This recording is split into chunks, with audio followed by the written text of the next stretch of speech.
ప్రస్తుతం నాతో ఏదైతే ప్రజా సాధికార యాత్ర పాల్గొంటున్నా మాజీ హోంమంత్రి సుచరిత గారు ఉన్నారు.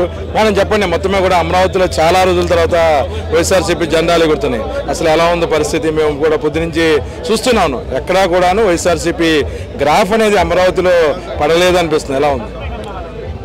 గౌరవ ముఖ్యమంత్రి గారు జగన్మోహన్ రెడ్డి గారు చేసినటువంటి సంక్షేమం సామాన్యమైనది కాదండి. అలాగే సామాజిక సాధికారత కూడా చాలా పెద్ద ఎత్తున తీసుకోవడం జరిగింది.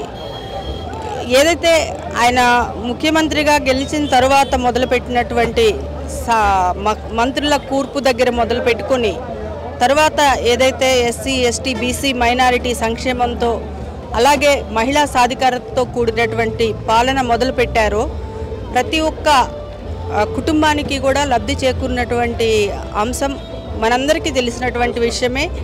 అంతేకాకుండా మనకు పెద్ద పెద్ద ఎకనామిస్టులు ఏం చెప్తారంటే చేతిలో డబ్బు ఉండాలి ప్రతి వ్యక్తికి, అది సర్క్యులేషన్లో ఉంటేనే మనకు సమాజం అభివృద్ధి చెందుతుంది అన్నటువంటి ఆ సూత్రాలు. అలాగే ప్రతి ఒక్కరూ కూడా బాగుండాలి, ఈరోజు సమాజ నిర్మాణం జరగాలని డాక్టర్ బిఆర్ అంబేద్కర్ గారు ఏదైతే ఆలోచన చేసి ఇచ్చారో ఆ పాలనా విధానాలు అన్నీ తీసుకుని కూడా గౌరవ ముఖ్యమంత్రి గారు ముందుకు వెళ్తూ ఉన్నటువంటి పరిస్థితి. మరి ఈరోజు ప్రజలలో చైతన్యం అంటే మనం చూస్తూ ఉన్నాం. ఈరోజు వ్యవసాయ సమయం, రైతులందరూ కూడా మరి ఇక్కడ ప్రతి మిరప ఎక్కువగా సాగుబడిలో ఉంది, కోతల సమయం. అలాగే దానివలన వారు పనుల్లో చాలా నిమగ్నమై ఉన్నారు.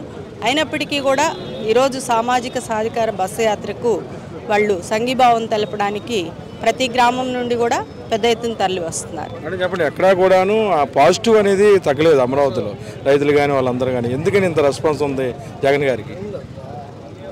అదే అండి, ఒక సంక్షేమ పాలన తీసుకున్న గౌరవ ముఖ్యమంత్రి గారు ఈరోజు దాదాపు అన్ని కుటుంబాలకు, అంటే విద్య చూడండి, వ్యవసాయం చూడండి, వైద్యం చూడండి, ప్రతి రంగాల్లో కూడా ఈరోజు ప్రజలకు అందుబాటులోకి రావడం జరుగుతూ ఉంది.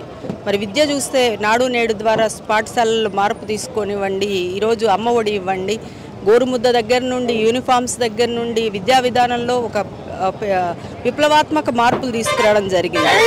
అలాగే వైద్యం విషయం తీసుకుంటే మనకు ప్రభుత్వ వైద్యశాలల్లో గతంలో చూసుకుంటే చాలా పరిస్థితులు సరిగ్గా లేని వాటిని చక్కదిద్దుకుంటూ ప్రతి పిహెచ్సిలో కూడా స్టాఫ్ను ఏర్పాటు చేసుకుంటూ ప్రజలకు వైద్యం అందుబాటులోకి తీసుకువస్తూ ఈరోజు ఆరోగ్యశ్రీ జగనన్న సురక్ష కార్యక్రమం ద్వారా 10 లక్షలని 25 లక్షలు కూడా వైద్యాన్ని ఈరోజు ఉచితంగా అందించేటువంటి ఏర్పాట్లు చేస్తూ మరి ప్రతి ఒక్కరికి కూడా మనం అంటాం కూడు గూడు గుడ్డ అని గతంలో అనుకునేవాళ్ళు.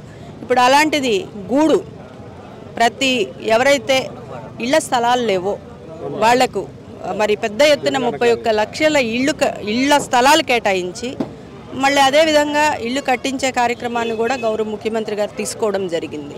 ఇలా అన్ని రంగాలను కూడా ఒక్కొక్క ప్రజలకు ఇప్పటి వరకు అందని సంక్షేమం ఏదైతే ఉందో ఆయన సంక్షేమాన్ని ఉరకలెత్తిస్తూ ఉన్నటువంటి పరిస్థితి ప్రతి కుటుంబానికి కూడా అనుభవమే.